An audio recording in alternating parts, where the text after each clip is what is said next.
Imagine deciding to pack up your life in Antioch, California, or maybe like a high-end suburb of Chicago, Right. and just moving to a town you've barely even visited. Yeah. You buy a home for, I don't know, over $700,000, and you instantly save something like $3,000 a month in living expenses. It's wild. And the listing, the actual brochure you bought it from, didn't even bother to lead with the square footage. Yeah. Instead, the brochure simply told you the house was, quote, patient as trees. Yeah, it's... Today, we're looking at a stack of incredibly detailed market research that proves central Indiana has become this massive magnet for coastal and high-tax wealth in 2026. We're looking at a highly targeted portfolio from an Indianapolis luxury advisor named Kara Conde. Right? And her data, it basically outlines a region undergoing an aggressive macroeconomic evolution. It reveals this sophisticated migration pattern where high net worth individuals are just completely rethinking the utility of their primary residences. Okay, let's unpack this by looking at one specific property that, perfectly captures this new era. Yeah, let's do it. It's located at 5317 East 126th Street in Carmel, Indiana. And before we dive into the massive demographic shifts driving people to this area, Right. we really have to look at what they're buying and, more importantly, how it is being sold to them. Because this listing, it reads less like real estate copy and more like, well, modern poetry. It really does. We were talking about a sprawling estate, over 2 acres, 6 bedrooms, 5 bathrooms, a massive walkout basement. Yeah? It has a pergola, one of those slatted outdoor structures designed for like dappled shade. Right. And a heated gunite pool, which is that high-end sprayed concrete built for just absolute durability. But Condi doesn't sell the concrete. She sells the silence. The listing actually says, let me find it here, some places do not announce themselves. They simply wait, patient as trees. The language is deliberately evocative. I mean, she goes on to call the property not a house, but a threshold, noting that privacy is not absence, it is presence. And here's the detail I just cannot stop thinking about. The listing highlights a rare piano with 2 extra keys that gives the living area a mythical presence and turns it into a quiet gallery. Yeah, the piano. I mean, a standard piano has 88 keys. Pianos with 90 keys, like certain ultra-niche European models, they add these extra bass notes that you feel more than you actually hear. Oh, wow. It's an unbelievable detail to include in a real estate listing. But honestly, when I read this, I feel like I'm reading a brochure for an exclusive wellness retreat in the Swiss Alps. Right. I'm looking at this and wondering, are buyers in 2026 actually purchasing shelter, or are they purchasing a psychological state of escape? What's fascinating here is how accurately that marketing copy reflects the current shift in luxury consumer values. Okay. Because, 10 or 15 years ago, luxury real estate relied heavily on ostentatious display. Right, the big columns and stuff. Exactly. A premium home was defined by the massive chandelier in the 2-story foyer, the gold fixtures, the things meant to be seen and validated by others. Totally. But in 2026, the ultimate luxury is absolute seclusion. Condell explicitly brands this quiet luxury. Quiet luxury, yeah. The psychology of the ultra-wealthy buyer today is driven by a desire for insulation from an incredibly noisy, hyper-connected world. They want a property that functions as a fortress of tranquility, featuring what she calls lived-in elegance. The listing actually uses the phrase, the quiet confidence of having enough and needing nothing more. The crucial paradox, though, of this specific Carmel property is that buyers demand this absolute isolation while still requiring the infrastructure of a premier city. Right. They want to disappear completely into their 2-acre wooded threshold, but they also want to be 5 minutes away from Carmel's arts and design district, the boutique dining, and the top-rated school systems. Right, yeah. They are essentially purchasing the illusion of total wilderness without sacrificing any municipal conveniences. In a house this secluded and this strategically positioned, it doesn't just exist in a vacuum. The source material reveals the underlying demographics feeding this exact market. And we are seeing buyers explicitly targeted from out of state. Right. The Midwest migration is heavily fueled by coastal residents. Yeah, the data points specifically to out-of-state buyers relocating from places like San Francisco to Carmel and from Antioch, California to Fishers. One of the reports notes that by leaving Antioch for Fishers, a buyer can secure a luxury home and dramatically lower their monthly burn rate. Here's where it gets really interesting to me. We can look at this through the lens of geo-arbitrage. Right. These buyers are treating their primary residences the way a savvy day trader treats an investment portfolio. If you live in a high-tax, high-cost-of-living coastal city, your home is essentially an overvalued tech stock. That's a great way to put it. Right. It requires massive capital to hold, and the daily dividends regarding your quality of life might be shrinking due to, congestion or local economics. Yeah, and the strategy is to liquidate that overvalued asset, take the massive equity, and deploy it in a market with a highly favorable cost of living ratio. Right. They move to central Indiana and effectively purchase a high-yield dividend stock. Yeah. They acquire the Goodnight Pool, the mature trees, the top-tier school districts, and often they still deposit $1 million in cash into their investment accounts. Which is just crazy to think about. It is a highly rational reallocation of personal capital. And the sources detailed that this isn't just a California phenomenon either. There is a massive influx from the high-tax Chicago suburbs. Oh yeah, huge. We're looking at wealthy buyers leaving Barrington, Naperville, and Hinsdale. Mm-hmm. Conde's marketing actually refers to moving from places like Hinsdale to Zionsville or Fishers as hitting the freedom jackpot. The freedom jackpot, yeah. She even directs a line specifically at Naperville saying, quote, "Indiana just made you an offer you can't refuse." Well, when property taxes and state income taxes in neighboring states reach a specific mathematical threshold, the friction of relocating becomes less than the cost of remaining.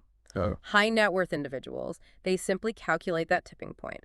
And Indiana has intentionally structured its local tax environment and corporate incentive programs to be the recipient of that exact friction point, capturing the wealth exiting Illinois. But the sources also point to a macroeconomic trigger for all of this movement in 2026. The market research pins the explosion of this luxury migration on the Federal Reserve's 0.25% rate cut in late 2025. Yeah. And I have to push back on this premise a little bit. Okay. A 1/4% cut on a $2 million mortgage translates to a pretty negligible difference for a high net worth buyer. Right. I mean, I have a hard time believing that a tiny margin on a monthly payment is what convinced tech executives and billionaires to pack up their lives and move across the country. Isn't this migration purely about escaping high local taxes? Well, the tax environment is the destination, but the rate cut was the catalyst. Okay. It wasn't about the literal math of the monthly mortgage payment. It was about the psychological dam breaking. Gotcha. Because for 2 years leading up to 2025, buyers and sellers across the country were locked in a holding pattern. Yeah, nobody was moving. Exactly. They were absolutely terrified of giving up their historically low legacy mortgage rates. National home prices had actually dropped. Right. So that 0.25% cut was the starter pistol for a race that had been stalled at the starting line. It signaled to the market that the Fed's brutal tightening cycle was officially over.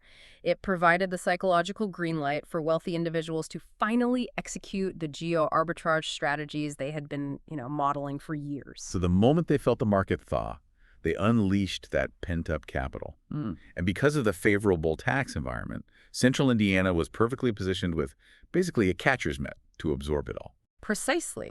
Conde's data projects that central Indiana's housing comeback in 2026 will completely outpace the National Association of Realtors' 14% forecast. Wow. Precisely because of this concentrated influx of unlocked out-of-state capital. It takes a very specific kind of operator to convince a San Francisco tech executive to buy a $3 million house in Indiana based on a brochure about a 90-key piano. Yeah, it really does. We need to look at the architect of these sources, Cara Conde, because her profile presents this, jarring duality.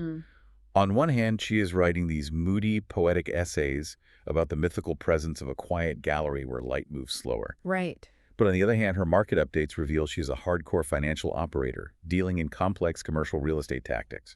The sources outline a deeply aggressive commercial strategy running parallel to her luxury residential work. Yeah. Because the modern elite real estate broker, they operate far beyond traditional residential sales.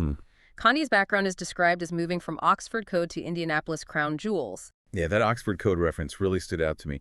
It implies a background rooted in high-level algorithmic data analysis, or like elite computer science. If we connect this to the bigger picture, applying that kind of quantitative background to real estate modeling is exactly how a broker identifies a frustrated taxpayer in Barrington, Illinois, before that person has even publicly listed their home. Oh, wow. Yeah. She is utilizing predictive analytics and digital targeting to find the exact buyer for a hyper-specific property in Carmel, Hmm. The person buying the threshold home with the 90 kpm is frequently the same individual looking to deploy capital into commercial assets. That makes sense. Conde is writing guides on 1031 exchanges, navigating SBA 504 loans, putting together syndication deals, and utilizing master lease options. Let's actually break those down because they show the sheer mechanical depth of what's happening behind the scenes here. Yeah. A 1031 exchange that allows an investor to sell a commercial property and defer all the capital gains taxes by rolling that profit directly into a new like-kind property, Yeah, right? exactly. So an investor could sell an underperforming commercial plaza in California, avoid the immediate tax penalty via the 1031 exchange, and use Conde to acquire a highly profitable self-storage facility in Avon, Indiana. Wow. She is also heavily utilizing SBA 504 loans, which provide long-term fixed-rate financing for major fixed assets, Go. allowing business owners to expand their real estate footprints with relatively low down payments. And the master lease options she promotes in the sources are incredibly creative. Yeah. Instead of an investor going to a bank for a massive commercial mortgage to buy a building outright, they sign a master lease with the owner. So they essentially rent the entire property, gaining the right to sublease it out at a higher rate and secure an option to purchase it later. Right. They control millions of dollars of real estate and generate monthly cash flow with just a fraction of the upfront capital. Super smart. And she's also organizing syndications, pooling capital from multiple high net worth individuals to acquire massive assets like senior living apartments or facilities, capitalizing on the early education real estate boom things that no single investor would want to take on alone. Her stated ambition in the sources is to close $25 million in 2026. So what does this all mean? The residential poetry and the commercial mechanics are two sides of the exact same financial ledger. Yeah. She is communing with the soul of a house to attract the buyer and then leveraging zoning laws and commercial leases to build their portfolio. And that explains why an investor halfway across the country would trust her with a multi-million-dollar portfolio. Totally. She speaks the emotional language of luxury and the quantitative language of commercial leverage simultaneously. But, a listener tuning into this deep dive might be thinking, well, this is a fascinating breakdown of wealth migration, but I am not in the market for a sprawling estate with a pergola, and I am certainly not syndicating a self-storage facility. Right. So why does Kara Conde's 2026 market data matter to my everyday life? What stands out to you when you look at your own town? This raises an important question because the movements of luxury and commercial real estate act as the most reliable leading indicators for the broader regional economy.